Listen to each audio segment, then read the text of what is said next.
Figuring out how to save your first 10K or 100K doesn't come naturally. As I progressed through my 12-year career in finance, it became increasingly clear to me how the education system had completely failed to provide the skills to grow and preserve wealth. Robert Kiyosaki once said, "It's not how much money you make, but how much money you keep, how hard it works for you, and how many generations you keep it for." In this video, I'm sharing my proven 3-step method to saving your first $75,000 based on my real life experience. Now, it doesn't matter if you're saving your first $1,000 or your first 100K. The principles I will share are universal and can be applied to your unique situation. If you're new to the channel, I'm Asen, a qualified accountant, and I work as a financial controller at a Fortune 50 big tech business. On this channel, we talk about everything finance, self-development, and AI. Before we dive in, I have a quick question for you. How much do you currently have saved up? Let me know in the comment section. Of course, if you're comfortable. Let's get into it. So the first thing I did was to understand my current financial situation, or what I call evaluate your baseline. I knew how much I was making and had a rough idea of my expenses. But sitting down with my bank statements and looking at my actual costs was quite an eye-opening experience. I was spending too much money on eating out, expensive clothes, and gadgets. Each month, there was money spent on things which were sitting at home not even being used. There were months when I was spending more than what I was making. At that pace, I estimated it would take me about 25 years just to save $50,000. That felt like reality slapping me in the face. So being the accountant, I made my first budgeting template to track my income and expenses every month. And that's exactly what you need to do as well. There is a lot of overcomplicated advice out there on budgeting, but you just need to follow 3 main steps. Number 1, record all your income and expenses in the last 12 months in a journal, phone app, or a spreadsheet. Choose what works best for you. I know it can be a bit tedious, but trust me, it's worth it. Number 2, categorize your expenses into 3 types. First, essentials like rent, avoidable expenses such as dining out, and non-essential expenses like luxury clothes. Number 3, calculate your average saving rates based on your income and spending.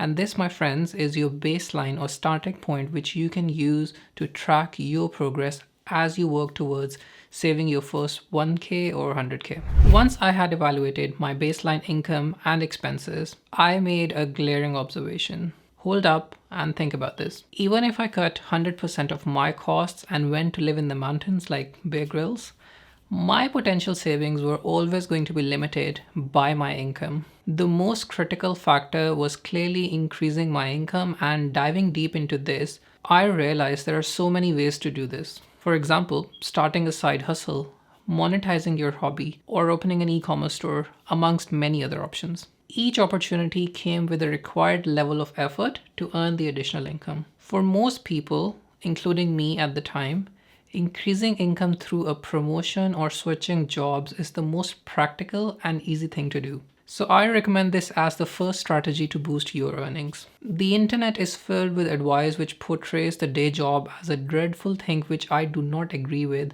in most cases. In my view, a well-paid job which enhances your skills is ideal. If it offers one of those, it's not a bad deal. But if you're not paid well and not developing new skills, then it's time to move on and find a job that pays based on the value you bring to the table. I have achieved 15 to 30% pay rise through 5 promotions in my career so far. But switching jobs twice was the most rewarding, in each time at least doubling my income. Now, increasing income through pay rise and switching job also has its own ceiling. Developing multiple income streams is crucial to hit your saving target. This is where, after having saved enough, I started investing some of my money into the stock market. Again, there is a lot of get-rich-quick advice on the internet when it comes to stocks, which frankly is a lot of BS. Overnight success might be the case for a rare few who got lucky. It can't be replicated by most people. In fact, 70% of DIY investors lose money mostly because they just want to get rich quick and do not have a principled approach to investing. Warren Buffett famously said, "If you aren't thinking about owning a stock for 10 years, don't even think about owning it for 10 minutes. And that's really how you should think about investing. I have been actively investing over the last 3 years, but I am not touching most of my stocks for another decade. I receive nominal dividend income from some of my shares, which I always reinvest to benefit from the compounding effect over the long run. Here's an interesting fact for you. Warren Buffett's net worth is almost $121 billion, but he made 99% of his net worth after turning 50.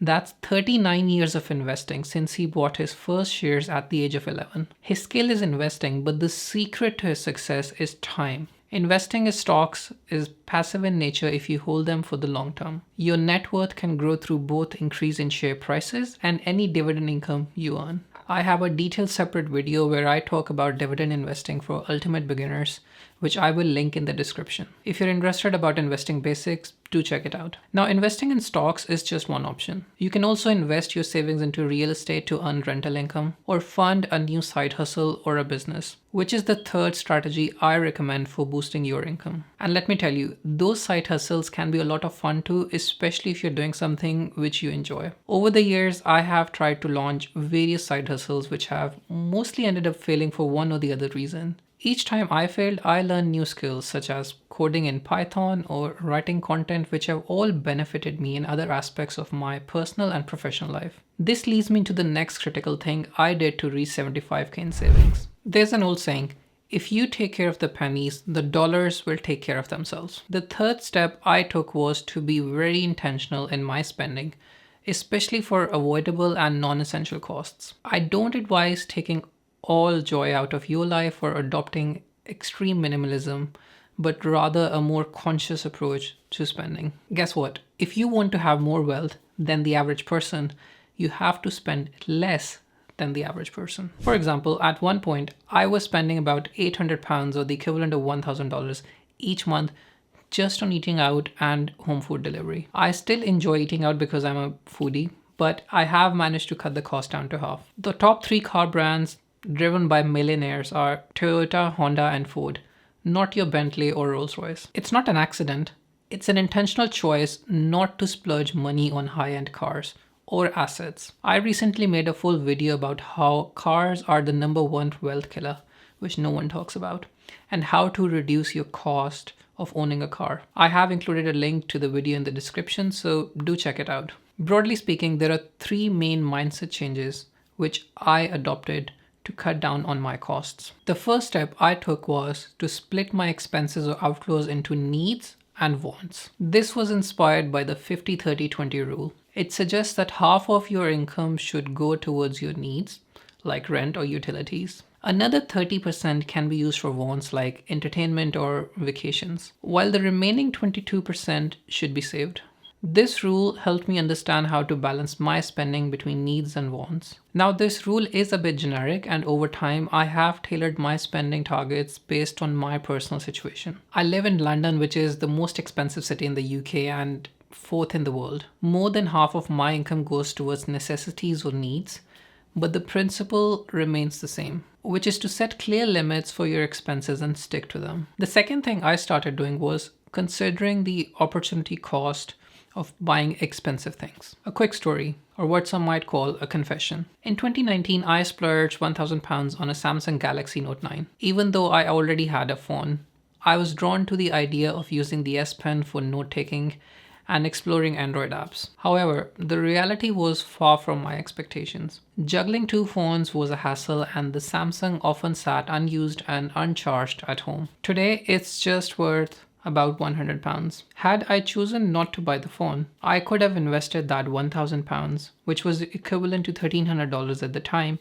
in Apple stock. I would have received 18 shares, and those 18 shares would now be worth $3,100 based on the share price of $175. That's an epic failure on my part. I still keep the phone with me to remind myself of the poor financial decision I made a couple of years back. Now I always consider the true opportunity cost, which has led me to either not buy things at all or buy used items or wait until they are on sale, saving me thousands of pounds. Now, the third thing I did was to practice delayed gratification. 2 years ago, I was tempted to upgrade to a Mercedes C-Class after going on a road trip with a couple of friends in his new C-Class. I've always loved cars, and I was drawn in by its comfort and smooth ride, even test driving a few models. But before making the purchase, I decided to pause and reflect for 2 weeks. This break allowed my rational mind to kick in, and I realized I didn't need a new car. I already had a great car. Not only would I lose money on selling it, but I would also have to spend about £15,000 additional to fund the purchase. And my insurance would go up by £500 a year. I abandoned the idea, and I'm so glad I did. Those same models have since dropped in price by about 50%. You can apply this in your life using the 48-hour rule. The 48-hour rule recommends taking at least 48 hours to consider a purchase and up to 72 hours for big purchases. I do this all the time when buying expensive items. It has helped build my self-control and has entirely eliminated my impulse purchases. So, in summary, to save 75k, I evaluated my baseline financial position by tracking my income and expenses. Then I focused all my efforts on increasing my income through promotions, job switches, and setting up other sources of income. Finally, I ruthlessly cut down my costs through intentional spending and leveraging principles like the 50-30-20 rule, practicing delayed gratification, and evaluating the opportunity cost of my purchases. Easier said than done, but if you're persistent, it's achievable. It's all about making smart, intentional choices. Now, when it comes to making smart choices, you might like this video where I talk about 5 proven ways to work less and make more money.